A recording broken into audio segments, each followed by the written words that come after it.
Saya selaku Ahli Majlis Konsulat Kerajaan Negeri hari ini ingin mengambil kesempatan untuk menjunjung kasih ke bawah Duli Paduka Baginda Tuanku Sultan Pahang kerana telah berkenan untuk menggunakan darjah kebesaran SSIP kepada saya, dan semoga dengan pengiktirafan dan penggunaan ini akan membuatkan kita semua lebih semangat untuk melaksanakan kerja dengan lebih baik untuk negeri Pahang, insya-Allah. Bagaimana yang kita semua sedia maklumlah ya, dengan setiap penggunaan dan pengiktirafan itu sudah tentu ia memerlukan tanggungjawab yang lebih lah kepada setiap yang menerima peringkat kebesaran pada hari ini.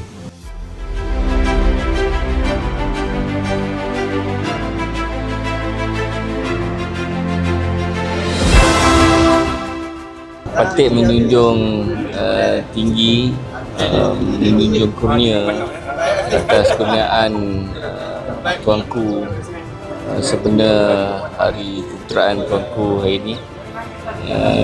Ini adalah penghargaan untuk diri saya sendiri, satu amanah dan tanggungjawab yang perlu dipikul dengan sehabis baik. Saya berikrar untuk terus menumpahkan sepenuh taat setia ke sisi bawah Duli Paduka Baginda Tuanku, dan akan terus menjalankan tugas dan amanah dengan sepenuh jiwa raga. Ada banyak tugas yang perlu diselesaikan.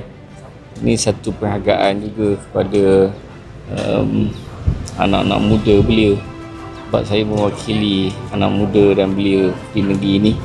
Dan sudah pasti titah tuanku tadi akan dijunjung sebaik baik untuk memastikan anak muda dan belia di negeri Pahang ini dapat mengikul amanah dan tanggungjawab, dan masa depan negeri Pahang ini tergantung pada mereka juga.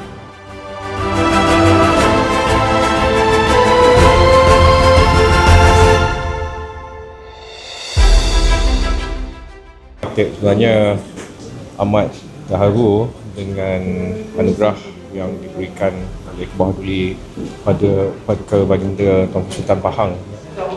Ini bukan satu amanah besar, dan patut berikrar taat setia kepada tuanku dan berikrar untuk menjalankan tugas ini sebaik mungkinlah mengikut keupayaan yang ada, taat setia kepada tuanku dan juga negeri Pahang.